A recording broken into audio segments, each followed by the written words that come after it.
বঙাইগাঁৱৰ লেংটিচিঙাৰ সন্তোষপুৰত মানাহ নদীৰ খহনীয়াৰ কালৰূপ। মানাহ নদীৰ খহনীয়াৰ কবলত পৰাৰ আশংকা ২ নং ৰাজ্যিক ঘাইপথ। বঙাইগাঁৱৰ লেংটিপাৰাৰ সন্তোষপুৰৰ ২ নং ৰাজ্যিক ঘাইপথ মানাহ নদীৰ দলং পশ্চিম ফালৰ পৰা দক্ষিণ পশ্চিম দিশৰ প্ৰায় ২ কিলোমিটাৰ দৈৰ্ঘ্যৰ মানাহ নৈৰ খহনীয়াই কালৰূপ ধাৰণ কৰিছে। খহনীয়াই এনে পৰ্যায় পাইছে যে নৈখনৰ দূৰত্ব ঠাই বিশেষে ২ নং ৰাজ্যিক ঘাইপথৰ পৰা মাত্ৰ ১০০ মিটাৰমান দূৰত্বত অৱস্থান লৈছে। খহনীয়াই এইদৰে অব্যাহত থাকিলে অহা ২-৩ মাহৰ ভিতৰত ২ নং ৰাজ্যিক ঘাইপথ স্পৰ্শ কৰাৰ পূৰ্ণ সম্ভাৱনা আছে। ৰাজ্যিক ঘাইপথটো খহনীয়াৰ কবলত পৰিলে গুৰুত্বপূৰ্ণ পথটোৰ যাতায়াত ব্যৱস্থা ব্যাহত হ'ব। স্থানীয় ৰাইজে উক্ত খহনীয়া আক্ৰান্ত অঞ্চলত খহনীয়াৰ প্ৰতিৰোধ বান্ধ নিৰ্মাণ কৰিবলৈ চৰকাৰক অনুৰোধ জনাইছে। উল্লেখ্য যে খহনীয়া আক্ৰান্ত ৰাইজৰ ঘৰবাৰী অঞ্চলটোৰ শ শ বিঘা কৃষিভূমি, মছজিদ, মন্দিৰ আৰু ৰাজহুৱা শ্মশানো নৈৰ বুকুত জাহ গৈছে বুলি স্থানীয় ৰাইজে জানিব দিয়ে। আমাৰ বঙাইগাঁও জিলাৰ লেংটিচিঙাৰ পূব ফালে যে আমাৰ মানাহ নদী আছে, মানাহ নদীৰ প্ৰবল গৰাখহনীয়া হৈ আছে আৰু বাৰিষা আহিলেতো গৰাখহনীয়া হৈ ইতিমধ্যে ৩-৪০০ ঘৰ আমাৰ নদীৰ বুকুত জাহ গৈছে আৰু এতিয়া আমাৰ ২ নং ৰাজ্যিক ঘাইপথৰ প্ৰতি ভাবুকি কঢ়িয়াই আনিছে। মাত্ৰ আমাৰ নদীৰ পৰা ৰাজ্যিক ঘাইপথখন ১০০ মিটাৰ দূৰত আছে। অনতিপলমে যদি চৰকাৰে ইয়াৰ ওপৰত বিহিত ব্যৱস্থা নলয়, গৰাখহনীয়া ৰোধ নকৰে, হয়তো অহা বানপানী অহালৈকে আমাৰ ৰাস্তা বৰপেটা বঙাইগাঁও যি সংযোগী ৰাস্তা আছে ২ নং ৰাজ্যিক ঘাইপথ তাৰ আমাৰ যোগাযোগ বিচ্ছিন্ন হৈ যাব। গতিকে চৰকাৰ প্ৰশাসনক আমি অনুৰোধ জনাইছোঁ, অনতিপলমে আমাৰ এই গৰাখহনীয়া ৰোধ কৰিব লাগে।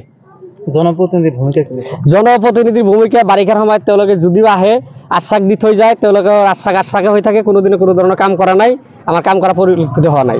বানপানীৰ সময়ত অলপ পাৰ্কপাই নেতাই আনি জমা কৰিছিল, বানপানী যোৱাৰ লগে লগে তেওঁলোকে উঠাই লৈ গুচি গৈছে। আমি বুজি পোৱা নাই কিহৰ কাৰণে তেওঁলোকে উঠাই লৈ গ'ল। মাল আনি পেলাইছিল বাৰিষাৰ সময়ত, বাৰিষা যোৱাৰ লগে লগে তেওঁলোকে মালখিনি উঠাই লৈ গৈছে। নৱনিৰ্বাচিত সাংসদ ৰকিবুল হুছেইন, আপোনালোকৰ মাধ্যমত আমি নৱনিৰ্বাচিত সাংসদ যি আমাৰ ৰকিবুল ইছলাম আছে তেওঁক আমি অনুৰোধ জনাইছোঁ, তেওঁ অনতিপলমে তেওঁৰ সাংসদ পুঁজিৰ ধনেৰে হ'লেও আমাৰ কমচে কম সকাহ দিয়াৰ কাৰণে তাৎক্ষণিকভাৱে কিছু ব্যৱস্থা কৰিব লাগে। আমি বিধায়কক অনুৰোধ জনাইছোঁ, যদি অতি সোনকালে যদি তেওঁলোকে যদি বিহিত ব্যৱস্থা নলয়, আমাৰ এই ৰাস্তা নদীৰ বুকুত যা যাব। আসসালামু আলাইকুম, নমস্কাৰ। তো আমাৰ এতিয়া গৰাখহনীয়াৰ সমস্যা আছে। তাৰমানে বাৰিষা কালত আচলতে বেছি গৰাখহনীয়া হয়। এতিয়া আমাৰ বাৰিষা কাল নাই, এতিয়া শুকান কাল, এতিয়াও আমাৰ গৰাখহনীয়া পূৰা হৈ আছে। আমি বাৰম্বাৰ চেষ্টা কৰিছোঁ, আপোনাৰ মিডিয়াৰ যোগেদি অনুৰোধ জনাইছোঁ, চৰকাৰক আবেদন কৰিছোঁ আৰু প্ৰশাসনক অনুৰোধ জনাইছোঁ। বাৰম্বাৰ অনুৰোধ জনাৰ পিছত সিহঁতে গাফিলতি কৰি আছে।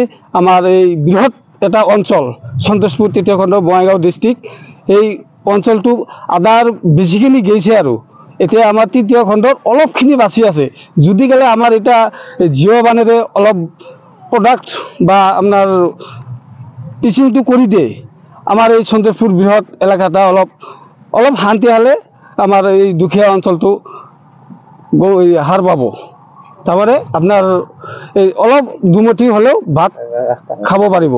তাৰপিছত আমাৰ ইফালে ৰাজ্যিক ঘাইপথটো আছে, আমাৰ বঙাইগাঁৱৰ পৰা একদম দুফুৰিৰ পাৰে গুৱাহাটীলৈকে যোৱা যেটা ৰাস্তা নেশ্যনেল হাইৱে, এইটো আমাৰ অলপ ডিষ্টেঞ্চ আছে, ডিষ্টেঞ্চ ১০০ মিটাৰ হ'ব অনুমান আৰু কি। এইটো যদি গ'লে আমি এই জিঅ' বানেদি গৰাখহনীয়াটো ৰোধ কৰোঁ, তেনেহ'লে আমাৰ এই ৰাস্তাটো নেশ্যনেল হাইৱেটো আমাৰ ভৱিষ্যতত বাপ দাদা কালনৰ যেতিয়া আমি শুনা পাইছোঁ যে এই ৰাস্তা এতিয়া আমাৰ কালত এই ৰাস্তাটো হৈছে। এতিয়া যদি আমি ৰাস্তাটো যতনেৰে ৰাখিব নোৱাৰোঁ, তেনেহ'লে আমাৰ বাকী জীৱনটো আমাৰ ল'ৰা ছোৱালী যিবিলাক আছে সেইবিলাক আৰু নদীৰ ভিতৰত এনেই যাব।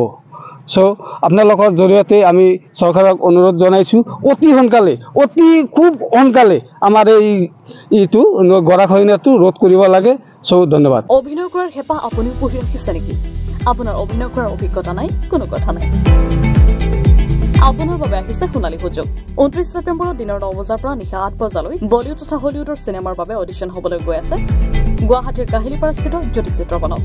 ৫ বছৰ বয়সৰ পৰা ১৭ বছৰ ব্যক্তিয়ে কৰিব পাৰিব অংশগ্ৰহণ। পঞ্জীয়ন হ'ব বিনামূলীয়া, নিৰ্দিষ্ট ৱেবছাইটত কৰিব পাৰিব আবেদন।